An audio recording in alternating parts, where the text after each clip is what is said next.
La probabilité est très importante. Aujourd'hui, la Turquie est considérée comme ayant violé les accords de désescalade par les Russes. Rien ne va plus entre Russes et Turcs sur le nord-ouest de la Syrie, dans la zone d'Idlib, où les Turcs étaient censés contrôler les djihadistes, les désarmer et en fait permettre un jour une pacification de cette zone. Ils n'ont pas tenu parole, les Russes leur en veulent beaucoup. D'ailleurs, l'aviation russe a déjà bombardé des zones pro-turques où il y a Hayat Tahrir el-Sham, la grande organisation qui est l'ancienne Al-Qaïda en Syrie. Parallèlement, les Turcs continuent à voir comme ennemi principal les Kurdes et avec le prétexte de lutter contre les Kurdes de Syrie qui sont liés aux Kurdes de Turquie, Erdogan, dans le cadre d'une politique intérieure où il a besoin de plaire à son opinion publique, pas uniquement islamiste mais aussi nationaliste. Il faut savoir qu'au Parlement turc, Erdogan est lié à la pire extrême droite turque, les Lougri, le parti MHP, qui est un parti très raciste, très nationaliste, ethnique, qui prône le pan-turquisme. Et pour plaire à cette alliance avec l'extrême droite, l'islamiste Erdogan doit donner toujours des concessions, des gages. Et le meilleur moyen de plaire à l'extrême droite, c'est de taper sur les Kurdes. Donc, peut-être que c'est un discours purement électoraliste pour plaire à cette extrême droite, mais peut-être qu'effectivement il va le faire puisque, rappelez-vous, il y a 2 ans, Erdogan voulait prendre tout le nord de la Syrie, de l'ouest à l'est, pour renverser les Kurdes qui avaient énormément conquis de territoire lorsqu'ils ont combattu Daesh. Il n'avait pas pu aller très loin dans son plan. Il voulait tout le nord de la Syrie, il n'avait gardé en fait que la partie ouest où il avait fait des massacres de Kurdes assez conséquents, mais il aurait voulu aller plus loin vers la frontière irakienne. Et donc, il aimerait quand même atteindre cet objectif parce que pour lui, c'est un échec. Il a dit qu'il allait prendre une longue bande de 30 km de large et qui fait tout le nord de la Syrie jusqu'à l'est, jusqu'à l'Irak. Et il n'a même pas pu faire la moitié dans ces 2 grandes opérations qu'il avait menées contre les Kurdes, avec d'ailleurs beaucoup de massacres, de déplacements de population. Donc, soit c'est du bluff, ce qui est possible pour l'usage politique interne, soit, à force de le promettre à usage politique interne, il va être obligé de mettre cette menace à exécution. Et à mon avis, c'est une erreur. Il sous-estime la ligne rouge qu'avaient fixée les Russes, qui lui avaient dit « tu peux faire un nettoyage à l'ouest ». Et même les Américains avaient donné cette ligne rouge. Il n'est pas sûr que Biden soit aussi cool envers lui, aussi laxiste que Donald Trump qui se fichait totalement des Kurdes. Je pense que Biden est différent sur les Kurdes, même si ils se sont soi-disant entendus récemment au sommet du G20. Par contre, je pense qu'il sous-estime la capacité des Russes, un moment, à être énervés par leur manque de fiabilité, car les Turcs n'ont pas tenu parole, ils n'ont pas désarmé les djihadistes, qu'ils utilisent même comme des mercenaires internationaux, avec l'agence de mercenaires turque de Adnan Tariverdi. Cette agence s'appelle Sadat, et aujourd'hui, la Turquie a besoin de garder plein de djihadistes dans le nord de la Syrie pour les utiliser contre les Kurdes, pour continuer le travail. C'est des groupes djihadistes pro-turcs, mais aussi les exporter en Libye, où, hélas, on l'a vu dans le Haut-Karabakh il y a 1 an.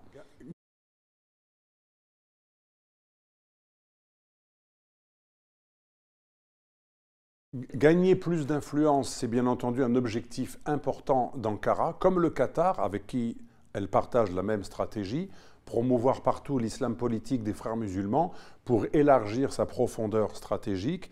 Mais il y a aussi gagner les territoires, car on le voit en Méditerranée contre les Grecs et les Chypriotes, on le voit aussi contre l'Égypte, on le voit contre tous les pays riverains de la Méditerranée orientale. Erdogan demande un redécoupage des frontières maritimes pour s'accaparer, bien sûr, du gaz, de offshore, qu'il y a dans toute la Méditerranée orientale. Erdogan est très actif en Afrique, où il a multiplié par 3 ses ambassades. Vous ne voulez... Quoique ça ne veut pas dire une conquête, mais il y a un activisme néo-ottoman très important, et en Afrique du Nord, et en Afrique noire, un très grand activisme économique, militaire, avec des bases qui ont été ouvertes au Soudan récemment, mais aussi au Qatar. La Turquie déploie vraiment une force internationale, militaire, politique et économique, et dans ce cadre, il y a une volonté de rectifier des frontières sur plusieurs pays. L'Irak, où la Turquie revendique les zones où il y a des turcophones malheureusement aussi souvent dans des zones chrétiennes. Et depuis des années, l'armée turque viole la souveraineté de l'Irak en allant bombarder régulièrement des groupes soi-disant qui persécuteraient les Turkmènes en Irak. A toujours le prétexte de défendre les Turcs menacés. C'était d'ailleurs le prétexte de l'invasion de Chypre en 1974. C'était soi-disant pour aider les Turcs menacés. Les Turcs, systématiquement, quand ils envahissent un pays, c'est soi-disant pour protéger des minorités turques. Ensuite, il y a la Syrie, où il y a quelques Turkmènes aussi. Donc, c'est des Syriens d'origine turcophone, qui ont d'ailleurs des légions islamistes très importantes, très cruelles, hein, comme Sultan Murad, etc. Il y a des proxys islamistes arabes pro-turcs et des djihadistes, mais il y a aussi des milices qui sont turkmènes.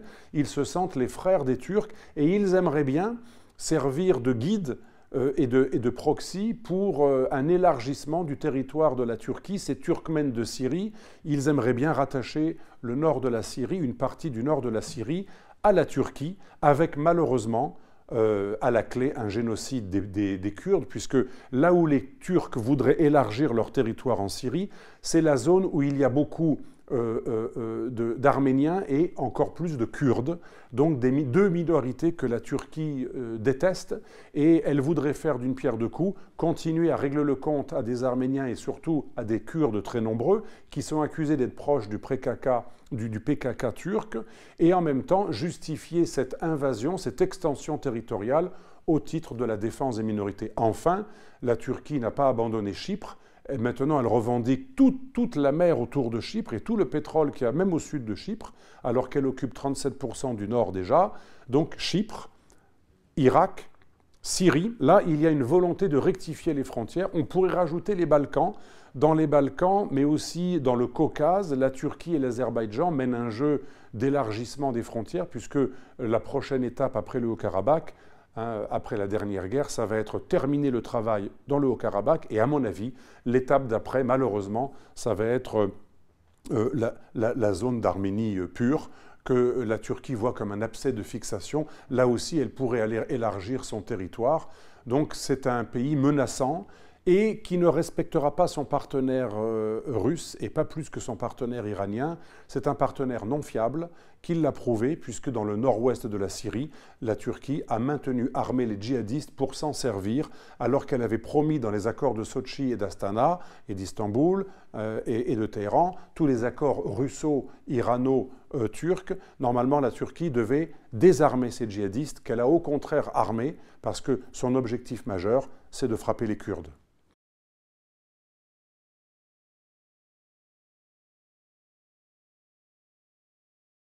Alors, je pense que la trahison envers les Kurdes, elle remonte malheureusement à M. Donald Trump, qui a, de manière très cynique, subitement, totalement abandonné les Kurdes dans une logique de réalpolitik. Il voulait des bonnes relations avec la Turquie pour que la Turquie reste dans l'OTAN, pour que la Turquie soit un peu moins nuisible, dans une logique de coopération entre deux grands pays, deux grandes armées de l'OTAN. Donald Trump, lui, ce n'est pas un humaniste. Les Kurdes, en plus, ce n'est pas des gens qui sont défendus par le lobby évangélique, qui est le plus fort lobby aux États-Unis. Donc, ce n'était pas un enjeu de politique intérieure pour lui. Si les Kurdes avaient été chrétiens évangéliques, bien entendu, il aurait été le plus grand défenseur des Kurdes, parce que la politique extérieure est souvent liée à la politique intérieure. Rappelez-vous, quand le pasteur Johnson, protestant, avait été kidnappé par les Turcs, Erdogan, dans une logique de politique intérieure, pour plaire au lobby protestant évangélique, il avait été très loin dans la confrontation avec la Turquie en la menaçant, et il avait réussi à faire libérer le pasteur. Mais Donald Trump se fichait complètement des Kurdes, qui pour lui sont un mouvement communiste. En Amérique, c'est très mal vu. Et Biden n'est pas loin de penser la même chose. Biden, en fait, vous remarquerez qu'il a été présenté comme l'anti-Trump, mais sur le pivot asiatique, sur l'Afghanistan, sur l'Irak, sur plusieurs dossiers, et même sur la Chine, la guerre commerciale avec la Chine, eh bien Biden est en train de mener la même politique étrangère presque que celle de Trump, et il n'y a pratiquement pas de changement. Et donc, je pense que malgré ce qu'il avait annoncé, il avait dit qu'il serait beaucoup plus dur avec la Turquie que Trump, il avait même accusé. Les Arméniens, le lobby arménien américain croyait que Biden allait être le sauveur. Les Grecs aussi, j'ai bien connu quelqu'un du lobby grec en France qui me disait Biden, ça va être fantastique, il est proche des Grecs, etc. Eh bien, on se rend compte que, comme tout le monde, il cède au chantage de la Turquie, parce que la Turquie, c'est la plus grande armée de l'OTAN en Eurasie. C'est aussi 50 missiles ogives nucléaires américaines basées sur la base d'Incirlik. La Turquie a un énorme pouvoir de nuisance. La Turquie, elle peut aller très loin dans la coopération avec les Russes dans le gaz, mais aussi en matière d'armement, les missiles et les antimissiles, les fameux S-400, etc. Donc Erdogan est capable de dire, à mon avis, à Biden, il a dû lui dire, on peut être en accord avec vos intérêts, ne pas trop vous nuire, on ne va pas trop acheter d'armes aux Russes, on va rester neutre. En échange, vous me laissez massacrer les Kurdes. C'était déjà le deal qu'il avait obtenu auprès de Donald Trump.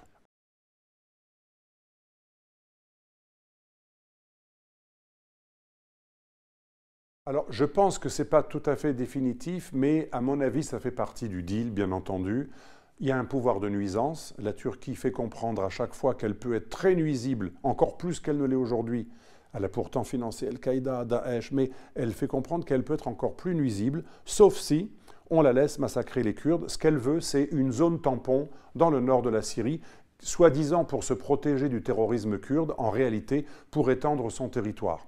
Et donc, dans ce cadre, pour faire accepter ça aux Américains, il faut quand même une sérieuse négociation. Et l'idée, c'est de dire, en échange, j'achèterai moins d'armes russes et je reviendrai vers vous en vous faisant des belles commandes. La Turquie étant un pays qui veut continuer à développer son armée. Et je pense que malheureusement, c'est la faiblesse des démocraties. C'est ce que j'explique dans mon livre, La mondialisation dangereuse, mon dernier livre. Les démocraties ont une grande faiblesse. Elles n'ont aucune dimension stratégique à long terme et aucune dimension civilisationnelle. Elles ne sont gérées en fait que par des intérêts privés.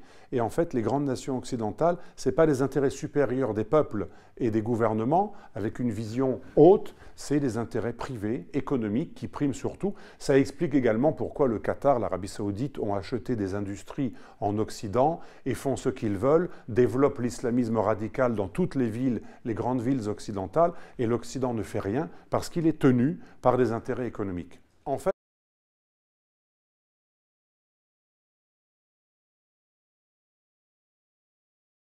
la communauté internationale, si on admet cette expression, mais c'est surtout l'Occident, ferme les yeux sur l'impérialisme néo-ottoman et laisse faire la Turquie. Elle lui laisse faire pratiquement tout, massacrer les Kurdes, aider Daesh. Il n'y a aucune sanction internationale contre la Turquie sérieuse, alors qu'il y a plein de sanctions contre la Russie. Cette tolérance envers ce pays qui pourtant fait bien pire que la Russie, parce que la Turquie a aidé Al-Qaïda et Daesh. Elle protège toujours Al-Qaïda dans le nord-ouest de la Syrie. Elle a acheté le pétrole de Daesh. C'est les Russes qui l'avaient révélé d'ailleurs, avant l'Occident. Et après, la communauté avait pris conscience de tout cela. La Turquie est impérialiste sur le territoire de l'étranger proche russe dans le Caucase, avec la guerre pour l'Arménie. La Turquie est très active partout dans le Proche-Orient, au détriment des Américains et des Russes, les deux, en trahissant les deux, alors qu'elle a des liens avec les deux. Et la Turquie, donc, aujourd'hui, a rétabli un néo-ottomanisme, un impérialisme néo-ottoman qui est extrêmement impressionnant en Syrie, en Irak, à Chypre et dans la mer Méditerranée en général. Et comme elle a 50 missiles nucléaires américains sur son sol, à Incirlik, comme elle est membre de l'OTAN, et comme elle peut être encore plus proche des Russes pour nuire à l'Occident, elle utilise, et aussi elle a l'arme des migrants, elle a l'arme des migrations, elle a aussi l'arme des oléoducs et des gazoducs sur lesquels qui peuvent passer sur son territoire ou sur la mer Noire. Récemment, la Turquie a aussi brandi une menace intéressante, le projet de pont, de nouveau canal, en plus de Bosphore et de Dardanelles, il y a un projet, ça va s'appeler le canal d'Istanbul, où la Turquie va tracer un nouveau passage de la mer Noire à la Méditerranée, qu'elle risque de facturer, alors que les accords internationaux empêchent la Turquie de faire payer dans les passages officielle des fameux détroits qui sont gérés par les accords de Montreux. Donc tous ces arguments qui donnent un poids à la Turquie lui permettent d'avoir un pouvoir de nuisance et elle montre qu'elle peut être extrêmement nuisible et préjudiciable et donc elle se fait pardonner son impérialisme en se rachetant d'un autre côté ou en disant on n'ira pas très loin dans notre menace si vous nous laissez faire.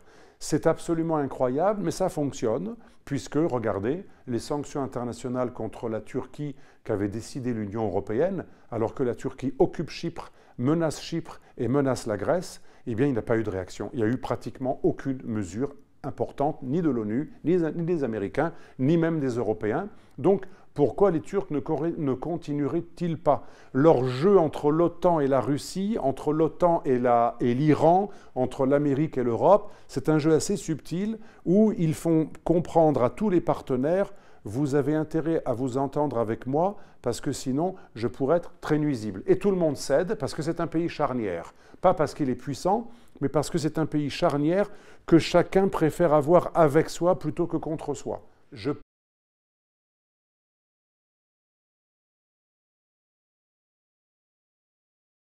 pense que dans un avenir proche, il est presque inévitable, sauf si Poutine a un énorme sang-froid et beaucoup de patience, mais l'opinion publique russe est très déçue de l'alliance avec, vous savez, c'est comme la Tchétchénie. Certains Russes n'ont pas compris que les Tchétchènes fassent tout ce qu'ils veulent à Moscou, avec leur mafia. Parfois, c'est reproché à Poutine. Mais là, c'est encore pire. Aujourd'hui, l'opinion publique russe a du mal à comprendre qu'Erdogan, qui pourtant est venu sur les plates-bandes des Russes dans le Caucase, c'est quand même très audacieux, continue à être soi-disant un allié. Je pense qu'à un moment, vous savez, la Turquie, c'est comme le scorpion. Il demande à la grenouille de traverser la rivière en lui promettant de ne pas la piquer si la grenouille porte le scorpion sur son dos. Et au milieu de la rivière, le scorpion, c'est plus fort que lui, il pique la grenouille et elle lui dit « on va couler tous les deux, c'est stupide ».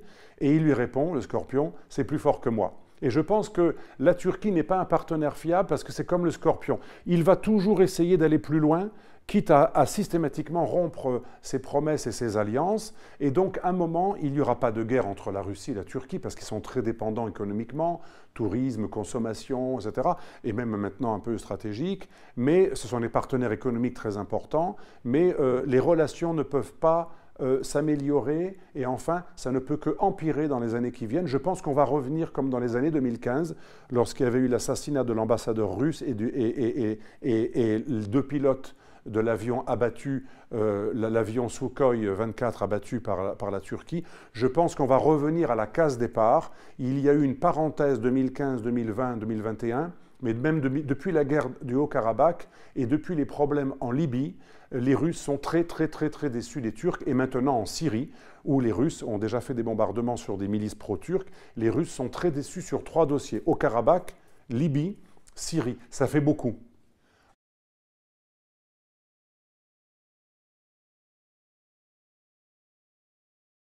En fait, c'est très intelligent. Le plan de Poutine, contrairement à ce qu'on a cru, beaucoup d'Occidentaux ont cru que comme Poutine est lié à l'Iran, qu'il allait toujours laisser faire les Iraniens en Syrie et donc que c'était une sorte de provocation envers Israël. En fait, M. Poutine est beaucoup plus subtil que ça.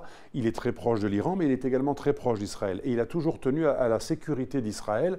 Et Poutine, depuis le début, je le sais parce que j'ai écrit un livre avec une Syrienne sur la Syrie, sur le chaos syrien, et Randa Kassis, qui est une femme politique syrienne qui était dans les négociations, m'a toujours dit que depuis le début, même lorsque l'on croyait que Poutine et Erdogan s'entendaient bien, mais aussi que la Russie et l'Iran s'entendaient bien en Syrie, puisque la Russie et l'Iran ont sauvé le régime syrien, eh bien, il y avait régulièrement des problèmes entre les militaires russes et les milices iraniennes qui ne respectaient pas les accords, qui faisaient n'importe quoi et qui venaient surtout pour provoquer les Israéliens. Et les Russes, ils ne voulaient pas. Les Russes voulaient bien que les Iraniens participent à la reconquête de la Syrie contre Daesh, Al-Qaïda et les milices islamistes sunnites, mais la Russie a toujours dénoncé les débordements des Iraniens qui ont voulu faire ce qu'ils veulent. Et d'ailleurs, depuis quelques années, déjà, les Iraniens ont été empêchés de circuler dans certaines parties de la Syrie.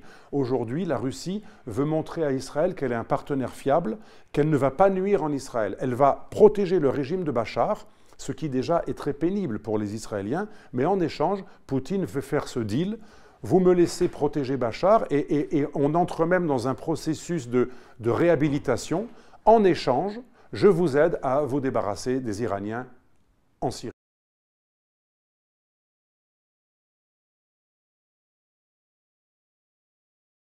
Alors, les attaques en Afghanistan sont très importantes. Elles permettent de banaliser Al-Qaïda et de banaliser les talibans.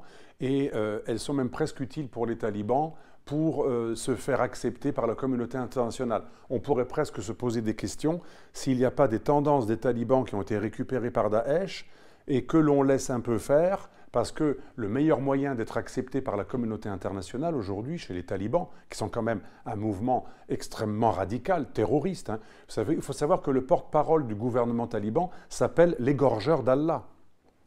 C'est quand même des gens qui sont dans le terrorisme. Et donc, première hypothèse, ces attentats peuvent être permis plus ou moins par les talibans, et même si ce n'est pas le cas, ça leur profite, puisque ça montre qu'il y a bien pire qu'eux, et qu'on a raison de les reconnaître internationalement. Mais je ne pense pas que les talibans peuvent se faire voler le territoire afghan par Daesh. Daesh a des poches, effectivement, qui progressent. C'est souvent des dissidents des talibans, déçus justement du rapprochement entre talibans et occidentaux.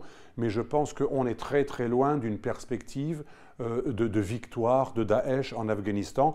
Et en phase 2, ce n'est pas dit rigolo, les talibans sont extrêmement durs aussi. Je pense qu'ils vont continuer à perpétrer des attentats. Ils profitent des dissidents, des mécontents des talibans. Mais la masse des talibans ne va pas les laisser faire. Et je pense que c'est impossible que Daesh prenne le contrôle de l'Afghanistan.